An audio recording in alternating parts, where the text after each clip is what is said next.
Hi guys, welcome back to our channel. आज हम start करने वाले फंक्शन एंड कंस्ट्रक्टर यूनिट। ये ओपी का एक और नया यूनिट है। चलिए देखते हैं इसमें आज हम क्या क्या पढ़ने वाले हैं। इनलाइन फंक्शंस क्या होते हैं, स्टैटिक मेंबर फंक्शंस क्या होते हैं, फ्रेंड फंक्शन क्या होता है, एरे ऑफ ऑब्जेक्ट क्या होते हैं, और object has a function argument क्या हो रहा है। चलिए एक एक करके देखते हैं सब में सबको। compiler replace function call with function code if it inline मतलब क्या होता है इधर कि अगर फंक्शन का ऑपरेशन, अगर फंक्शन इनलाइन लिखा रहेगा। इनलाइन की कब लिखते हैं, जब उसके ऑपरेशन स्मॉल हो, ऐसा एडिशन जैसे छोटा जो तुरंत हो, क्विक हो, इसके लिए हम लोग ने इनलाइन लिखा। इनलाइन के कारण क्या होता है, हम जैसे यह कंपाइलर इसको कॉल करेगा वैसे इसका कोड रन करेगा। जैसे ये देखिए आउटपुट में जैसे ही इसको कॉल किया वैल्यूज आया वैसे तुरंत ये आउटपुट आया। क्यों? Quick fast lighting. क्यों? इनलाइन लिखा है, इतना क्विक क्विक, क्योंकि इससे टाइम वेस्ट कंज्यूम नहीं होता है, लेस होता है। मेमोरी भी स्टोर फटाक से होता है, प्रोसेसिंग स्पीड हाई रहती, हम लोग का काम क्विकली होगा। चलिए आगे बढ़ते हैं स्टैटिक डेटा मेंबर फंक्शंस में। जो है शेयर करते हैं अपने ऑब्जेक्ट को, बट डिक्लेयर होते इनसाइड द क्लास और डिफाइन होते आउटसाइड द क्लास। इसका मतलब क्या है, अब देखिए टेस्ट नाम का एक क्लास होता है जिसमें स्टैटिक इंट काउंट, काउंट नाम का एक वेरिएबल है जो हमने क्लास के बाहर ऐसा ऐसा हम लोग ने ये किया है, डिफाइन किया है। तो अभी आउटपुट क्या आएगा, count will retain the value across all the object. Means जो भी काउंट का वैल्यू है वो पूरे ऑब्जेक्ट का वो रिटेन करेगा। बहुत टेंशन आ रहा है कि डिप्लोमा का सेमेस्टर 3 कैसे कवर करूं। भाई जैसे इनको टेंशन आ रहा है, अगर आपको वैसे ही टेंशन आ रहा है तो इसका बेस्ट सॉल्यूशन है हमारा ऐप, जिसका लिंक डिस्क्रिप्शन में दिया हुआ है। अगर आप वहां विजिट करोगे तो सैम 3 के सभी कोर्सेज का टेंशन बिल्कुल खत्म हो जाएगा। और ये कोर्स जब जो आप देख रहे हो ऐसे बेस्ट टीचर से, वहां बहुत सारे कोर्सेज आपको करवाए जाएंगे, साथ में पीवाईक्यूज के साथ, और आपके बोर्ड वाइज। ये सबसे इंपॉर्टेंट है दोस्तों। चलिए स्टैटिक मेंबर फंक्शन जानते हैं क्या होता है।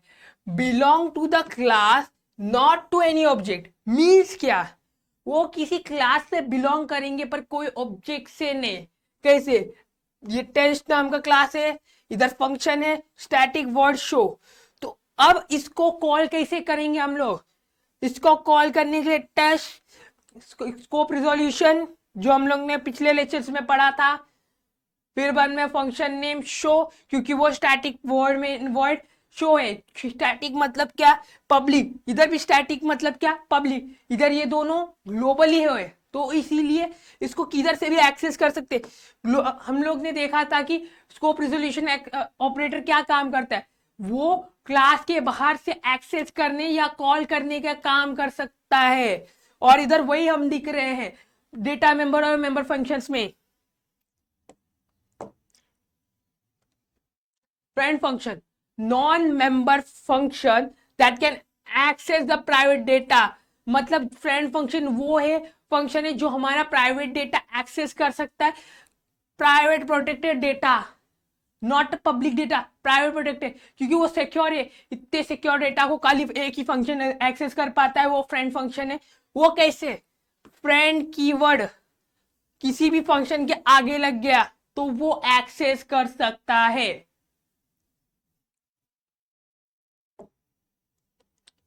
अभी ये storing multiple object of a same class in an array.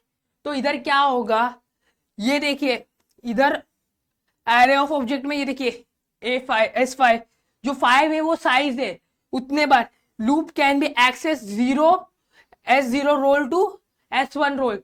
तो मतलब वो 5 बार रोल नंबर कॉल करेगा, समझे। Object has a function argument. इसमें क्या होता है, कॉल बाय रेफरेंस और कॉल बाय वैल्यू क्या होता है। कॉल बाय रेफरेंस में ओरिजिनल चेंज नहीं होता है, वैल्यू ओरिजिनल वैल्यू चेंज नहीं होती। कॉल बाय रेफरेंस में ओरिजिनल वैल्यू का ऑब्जेक्ट गेट मॉडिफाई, मतलब चेंज होता है। मतलब कैसे कि कॉल बाय वैल्यू क्या होता है, कॉल बाय वैल्यू अपना वैल्यू कॉल करने का काम करता है, और कॉल बाय रेफरेंस क्या करता है, कॉल बाय वैल्यू का रेफरेंस बनाता है, रेफरेंस बनाता है एंड वाले ये ऑपरेटर से। एंड वाले ऑपरेटर हम लोग ने पिछले लेक्चर में देखा था कि कैसे रेफरेंस वेरिएबल के काम आता है। इधर रेफरेंस वेरिएबल का हो रहा है तो ये रेफरेंस इसका कर रहा है, फिर बाद में इसी के अंदर का जो भी चीज है उसको मॉडिफाई करता है इधर, और वही आता है। तो इसीलिए बोलते हैं कॉल बाय रेफरेंस मॉडिफाई कर सकता है, कॉल बाय वैल्यू नहीं कर सकता। कॉल बाय वैल्यू जो ओरिजिनल वैल्यू है वो बिना चेंज किए वो प्रिंट करता है। चलिए आज हमने देखा इनलाइन स्पीड, इनलाइन क्या होता है, स्पीड अप करता है स्मॉल फंक्शंस को। स्टैटिक क्या होता है, share the memory and functionality. फिर बाद में फ्रेंड फंक्शन क्या करता है, क्रॉस क्लास एक्सेस, मतलब प्राइवेट पब्लिक फंक्शन को एक्सेस कर सकता है। Array object manage multiple instance, जैसे देखा कि वो मल्टीपल प्लायर लूप होके उसको प्रिंट कर सकता है। और ऑब्जेक्ट एज आर्ग्यूमेंट में हमने देखा डेटा पास इन फंक्शन, डेटा कैसे फंक्शन के थ्रू पास होता है। चलिए आज के लिए इतना ही। अगर वीडियो अच्छा लगा तो लाइक कीजिए, कमेंट कीजिए और शेयर करना मत भूलना। कि अगर कुछ डाउट रहेगा तो कमेंट करके मुझे बताना।